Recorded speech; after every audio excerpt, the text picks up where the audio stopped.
Hey everyone, and welcome back to White Rabbit VR. Today we're playing Onward VR on the Pico Neo3 and going through some of the views and opinions I have on this headset and Pico in general. If you watched my previous video, which showed some issues with the Neo3, you'll see that in this video we don't have those issues because we're playing with the DisplayPort connection. Those issues only present themselves when playing over Wi-Fi. Now, I also do want to mention that I haven't heard of anyone else having these issues that I've called out yet, but there's not a lot of these units sold, and even less so reviewing them as a VR content creator. So Pico has reported about 500,000 units sold in its history, about 150,000 of which are its latest flagship, the Neo3, which is all well and good, but that's just a drop in the bucket compared to the Quest 2's almost 15 million units sold, making it actually better seller than the Xbox or the PS5. But I mean, I don't expect the Neo to hit anywhere near what the Quest 2 has. Something else I'm trying today is another Pico Neo specific item, and that is the ProTube Magcups for the Neo3. ProTube has been kind enough to send me these Magcups to try out with my new headset. This, however, is not a sponsored video, so please keep that in mind. The opinion on the Magcups is completely mine. So as usual, when I have something new, I take it into a scenario where I know what to expect so that I have a good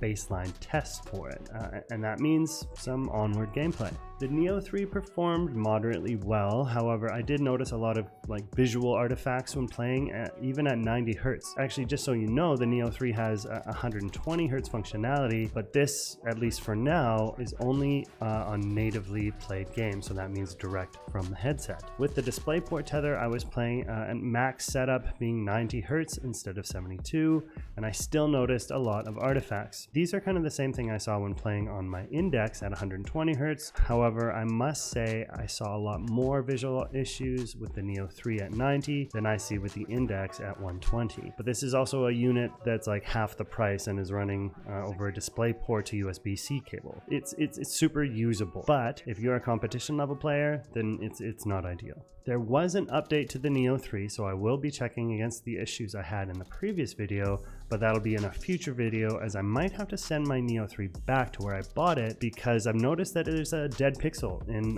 the right lens. So yeah. Okay, IO tracking. It felt good for the most part, but it has its issues and swims around a bit. This is likely due to the algorithmic smoothing that they have, but it's not too bad. It can be a bit drifty when you ADS for long distance shots, making them more difficult to hit. I would place this somewhere between the Reverb G2 and the Quest 2 for tracking, which I mean basically means the worst tracking to the best tracking when we're talking about IO, the G2 being shit and the Quest 2 being awesome. But then if it's the same price for the Quest 2 and we know they have a stadium full worth of people working on it to make it better, then why get the Neo3? Seriously, I'm curious on this point. If it's the same specs as far as hardware goes, but everything is just slightly better with the Quest, in my opinion, hand tracking or tracking in general, games library, future updates to support other HMDs being worked on, is it worth it not to be with Facebook? I mean, yeah, Meta or Facebook, this is a huge company who is obviously willing to drop all of its weight into the industry, where Pico is possibly just the run-of-the-mill China knockoff, right? Well, it's hard to call something a knockoff when they actually did it first. Yeah, not sure if you knew this, but Pico was actually one of the first producers of a standalone HMD. This doesn't mean that they're the best at it. I don't use Facebook. I mean, I have it, but I never go on it. And honestly, that's most people nowadays. Hell, that was probably the main factor for Zuckerberg to make this pivot. Facebook is declining in its user base, or at least it was, until 15 million people had to create an account if they didn't have one already just to use their brand new Quest 2. But yeah, I like the Neo3. It's decent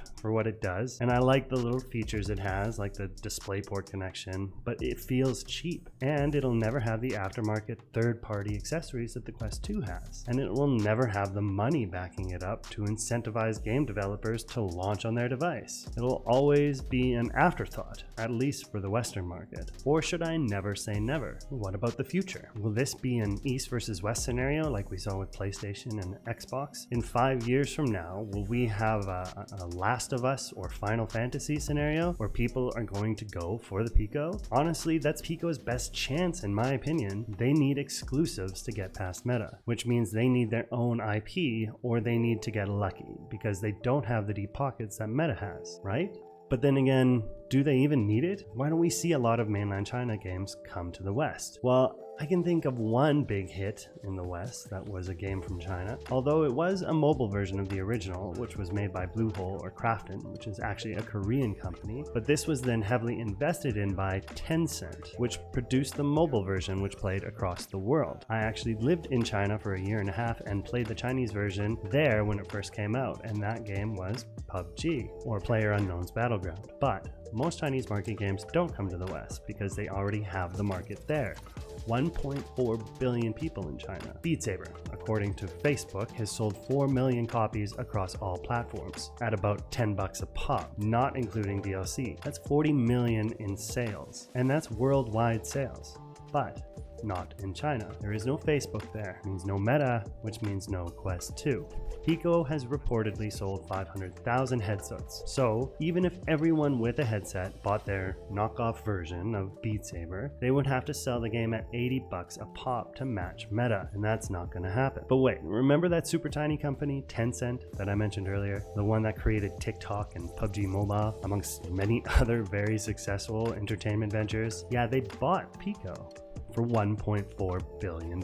That's as many dollars as there are people there. So they must see something, right? And that makes me excited. It makes me excited because this generally lackluster headset might actually have some big boy backing like the Quest 2 does. I of course have my concerns because, as with most things in China, there's a lot of red tape to go through, which means things can take a really long time to get rolled out in the West, and possibly long enough for the next big thing to come along and leave these current gen headsets in the dust. But it does make me optimistic for the games. So with that new information, how does that make you feel about the Neo3 or Pico in general? Do you think we could have a PS versus Xbox or Sony versus Microsoft scenario? Either way, I had fun with this headset, and however much I don't really like the controllers and the tracking being worse than the Quest, leading to more missed shots, I hope that this will get better in the future. One thing I am grateful for making my accuracy better was the ProTube MagTube cups for my carbon gun stock. The fitment was perfect as usual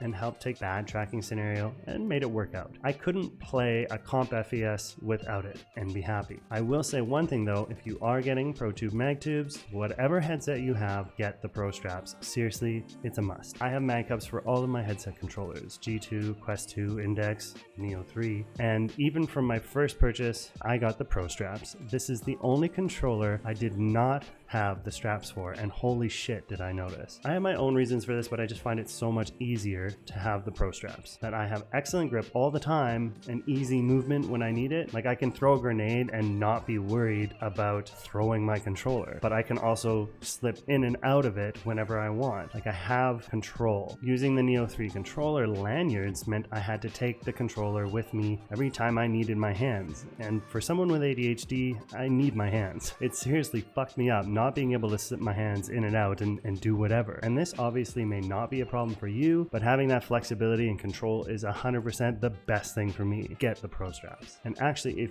you don't have the money for a whole ProTube MagTube right now, just get the ProStraps. I mean, I couldn't play without them. That's like 100% my pro tip, if you want to call it.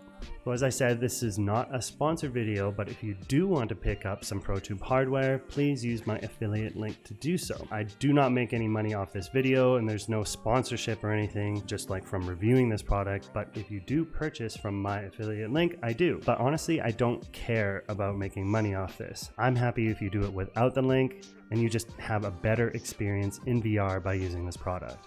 I know I do. Alright, so thanks for watching this follow-up review and impressions of the Neo3 by Pico and the ProTube Magcups for my Neo3. Please be sure to subscribe for more future content, as I will be purchasing as much of the latest VR headsets, games, and accessories that I can. Have a great day, and don't forget to follow the White Rabbit.